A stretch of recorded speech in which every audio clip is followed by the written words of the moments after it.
Hey everybody, thanks for listening to the El Toro's podcast, exclusively now on Anchor.fm.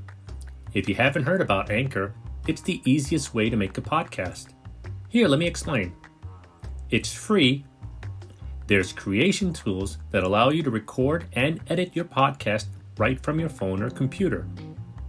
Anchor will distribute your podcast for you so it can be heard on things like Spotify, Apple Podcasts, and many more. You can also make money from your podcast, which is always a plus, with no minimum listenership. And it's everything you need to make a podcast right at your fingertips and in one place. I can't believe it took me this long to switch over to Anchor.fm, but I couldn't be happier now. So, get yourself started and download the free Anchor app now, or go to Anchor.fm to get started.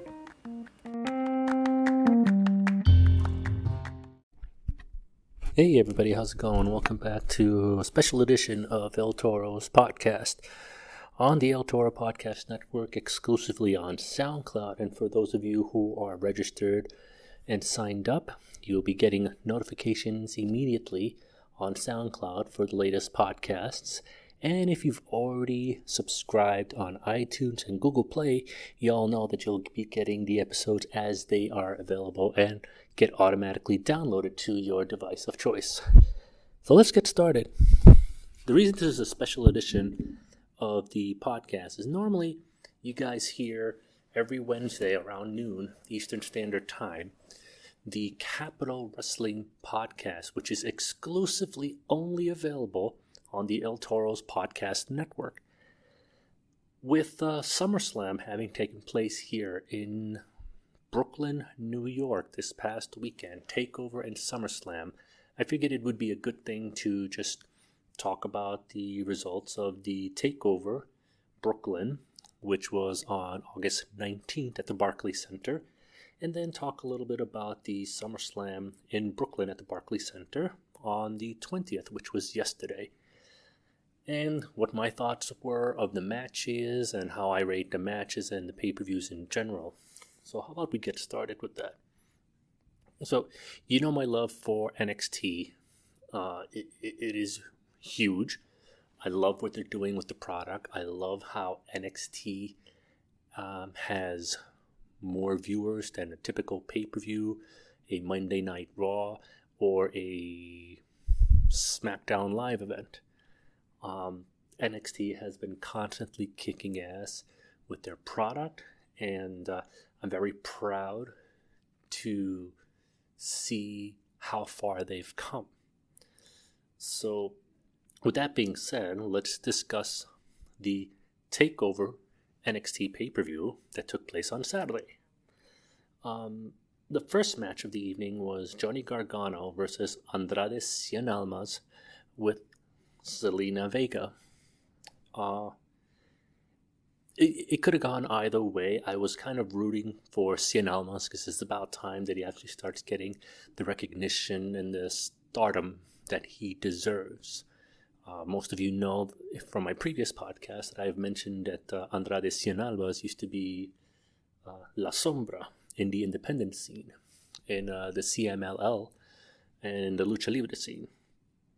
So since he's been with the gimmick of Andrade Cianamas here, he has been doing hit and miss. So the fact that they actually brought in Selena Vega, which, by the way, for those of you who do not know, that's Thea Trinidad, also known as Rosita from the old TNA Impact days. Really happy to see her on the roster, and I'm really happy that they paired her up with Cianamas. So I was very, very happy to see Andrade win the match. The next match was the NXT Tag Team title match, where the undefeated Authors of Pain, currently at that point champions with Paul Ellering, went up against Sanity. I'm a Sanity guy. I've always been a Sanity guy. I love how Eric Young had returned and basically played the whole mind game thing as who's going to be a part of the match, and then he just decided to just hop up on the apron. So I thought that was brilliant. I've never seen that happen before. And I just love that it took It took the entire sanity to stop the Authors of Pain and put a blemish in their undefeated streak for the NXT Tag Team belts, and I'm so happy that they actually have the belts. Well deserved, and they busted their behinds for it, so I'm very, very happy about that. What I really liked the most besides that match was the fact that there were two people who made an appearance and beat the ever-living out of everyone from that was involved with that match. If you guys follow the independent scene, Ring of Honor, and New Japan Pro Wrestling, you'll know who I'm talking about.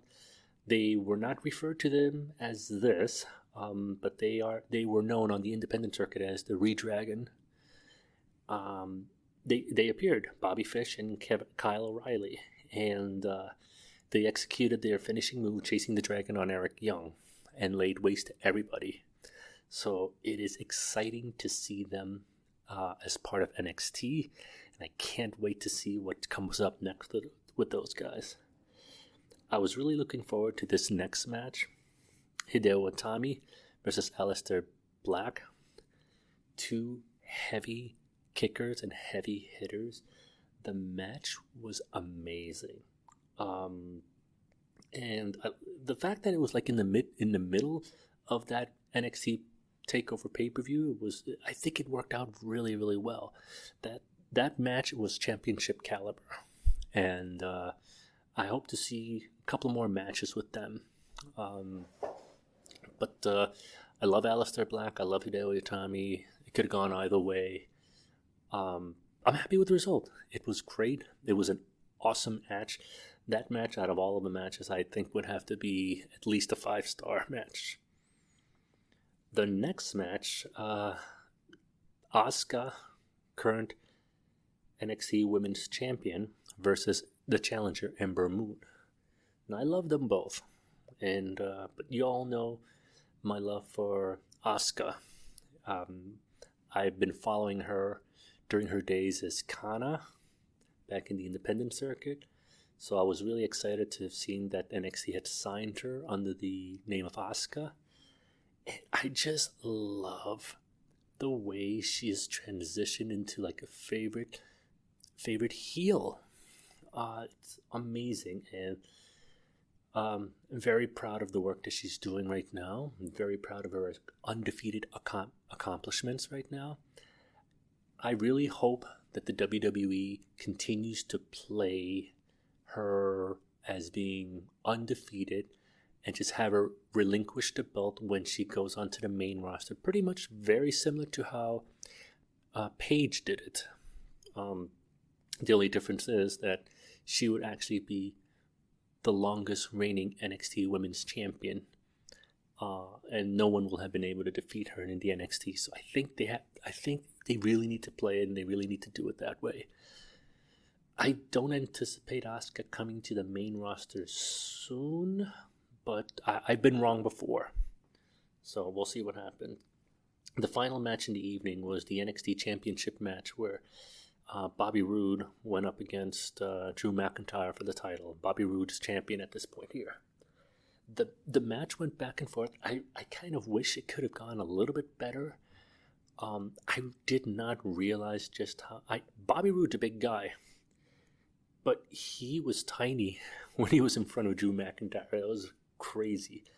I'm really happy that Drew won the belt, for sure, because it's been a long time coming. Besides the Intercontinental title that he had, and in the WWE, and being pushed that he was going to be a future champion and never getting the big pop of getting a huge championship run with the WWE title. This was great. This was well deserved and well earned. But to end that pay-per-view, Redragon reappears onto the apron and is looking straight at Drew McIntyre, and all of a sudden Adam Cole comes up from behind and lays waste to him. So you have freaking Bobby Fish, Kyle O'Reilly, and Adam Cole now in NXT, and that is absolutely awesome. NXT is going to get bigger, let me tell you that. So overall, the NXT TakeOver Brooklyn, I have to give it 4.5 out of 5 stars. The reason it's not 5 out of 5 stars is simply because of how the match went with Bobby Roode and Drew McIntyre. If the match had a little bit more oomph to it, the entire pay-per-view would be 5.5 out of 5. That's, again, my opinion. And you could either like what I've said or not like what I said. But those are my thoughts for NXT TakeOver Brooklyn. Overall, haven't been disappointed yet with an NXT TakeOver pay-per-view. Certainly hasn't happened yet. So very happy that it turned out the way it did.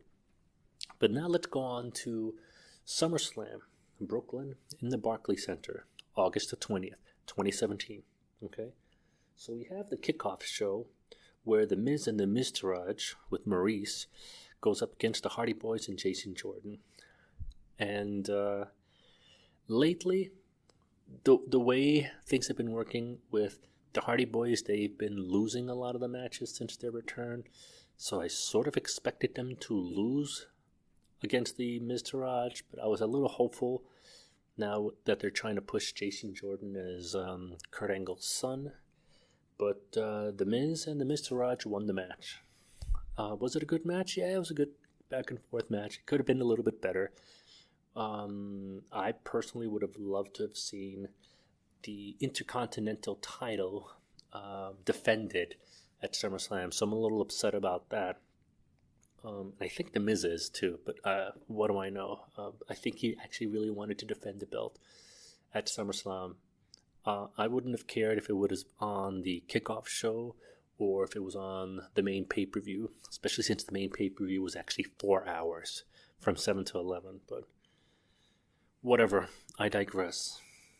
After that was the Cruiserweight Championship match, Akira Tozawa, champion versus Neville. Titus O'Neil was at ringside, and the winner of the match was Neville, and I don't really understand why they had Akira win it only to lose it practically 7 days later. I guess they were trying to do something very similar to how Kevin Owens came into the Garden as the United States champion and then losing it to AJ Styles at the Garden, and then AJ Styles losing it at the pay-per-view for Battleground, I think it was. I can't remember. See, the difference is the Kevin Owens, AJ Styles matches, that worked. It didn't really work as well for Tozawa and Neville, simply because the Cruiserweight show is on the WWE Network.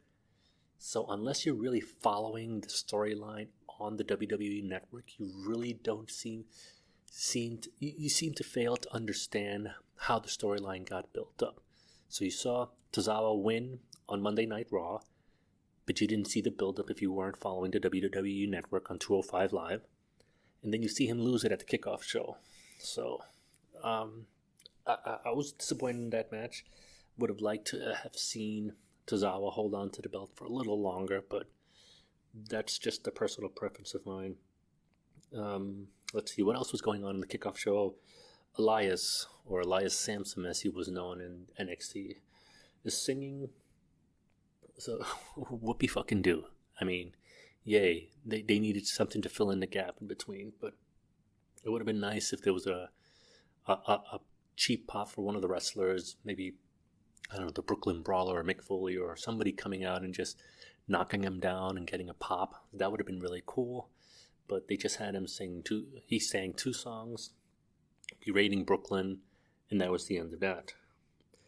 The other match that I was kind of a little disappointed in was the Smackdown Tag Team Championship match, where the champs New Day went up against the Usos, and essentially the Usos got the championships back. I don't understand why they did that. But, you know, the match was alright. It could have been better, but I just don't understand why they played it the way that they did. So I was kind of disappointed in that. The kickoff show was really not anything out of the ordinary. It was very disappointing. I think the only thing from that kickoff show that was exciting at best was probably Elias singing. That's just my honest opinion. Well, so let's start with the main card. Now the main SummerSlam card pay-per-view. The first match was the John Cena versus Baron Corbin match. If you actually read the stories online and you see how they're promoting John Cena to be the biggest free agent on the WWE, so he can basically go to Raw or Smackdown as he chooses, you had to read the writing between the lines and the footnotes that he was going to win the match. And not only that, if that wasn't clue enough that he was going to win the match, look at how Baron Corbin had cashed in Money in the Bank contract and lost it that quickly. So clearly Baron Corbin is being punished for some sort of heat that he has in the back. A lot of people saying that he's really not championship material. He's not championship material now. I like the guy. He's got a good look to him. I think he has charisma on it. He's definitely got to work on a lot of his promos. I just have a really bad feeling that he's probably not going to be surviving much longer on the main roster. If push comes to shove, they'll probably push him back down to NXT, or he's probably not going to be with WWE much longer. But it sucks because I really like the guy, and I really do think that Baron Corbin actually has a lot of potential. So let's hope I'm wrong.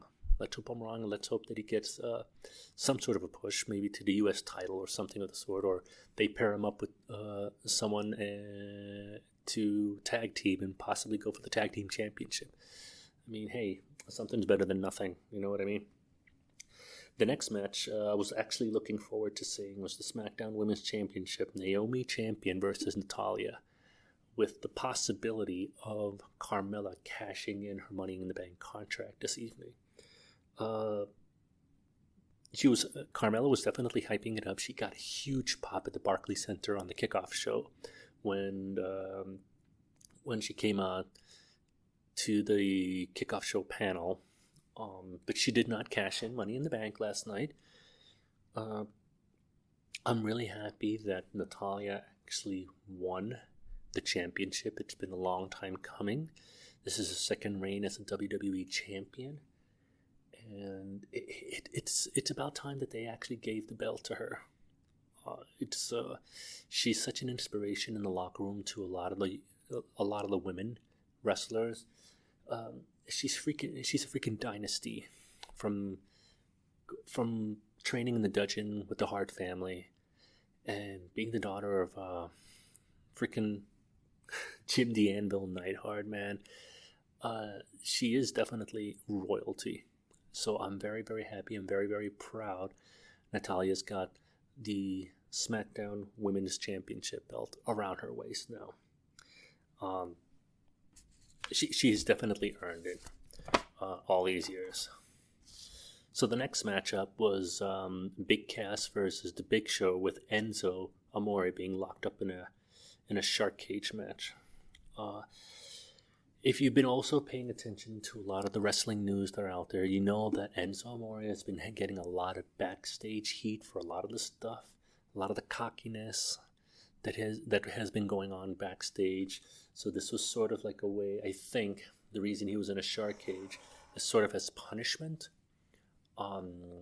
because he's also kind of afraid of heights, if I remember correctly. But I don't know if the WWE would stoop that far to putting him up there if he's afraid of heights. I don't think they're willing to risk a lawsuit with him with his heart coming out. It didn't look like he was afraid of heights from the match, but with all the heat that he has backstage, with the incidents on the tour bus and the incidents backstage, I really don't think that he's going to be on the main roster for much longer, which sucks because he has a huge pop with the kids, with the younger kids, and his merchandises, people buy his stuff, and he's got a lot of charisma, and he definitely has a lot of potential. So he's somebody like Corbin. If he doesn't get pushed down to NXT again, he's probably not going to be with the WWE much longer. Again, sucks because Enzo's fun. He's funny. Maybe he just needs some sort of guidance, a kick in the butt from somebody to shape up, because otherwise you're going to get shipped out or something.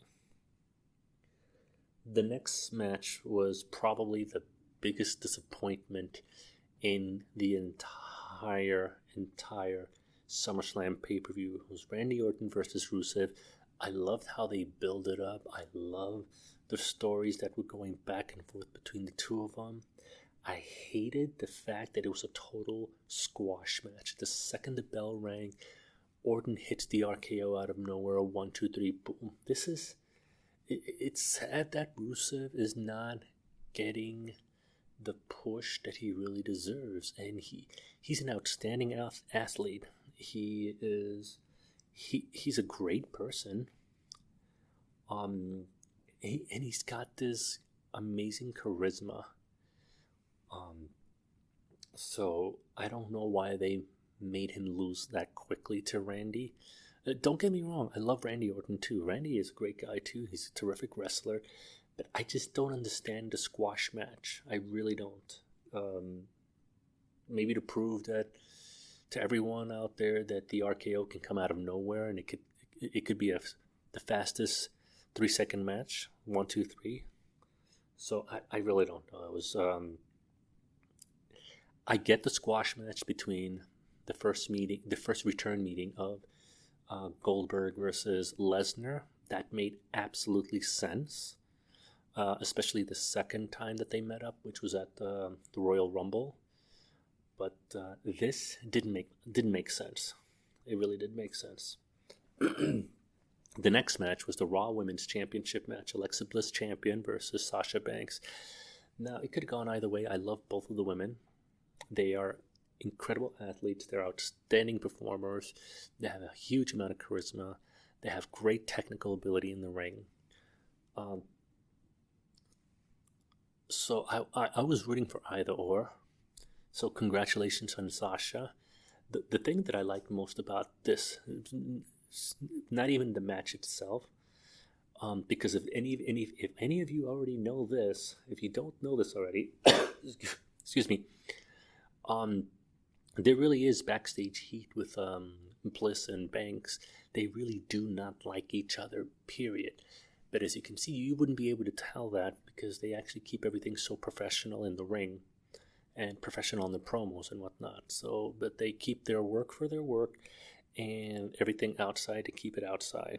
Okay, their personal stuff, there's an outside of their work environment. The thing that I like the most about Sasha, besides the fact that she actually won the belt, because that's obvious, is every time that she's in New York, either in the Garden or for a Brooklyn pay-per-view or Brooklyn event, she always returns to one of her stomping grounds, and she trains at the House of Glory Wrestling School. Which is located in Ridgewood, New York.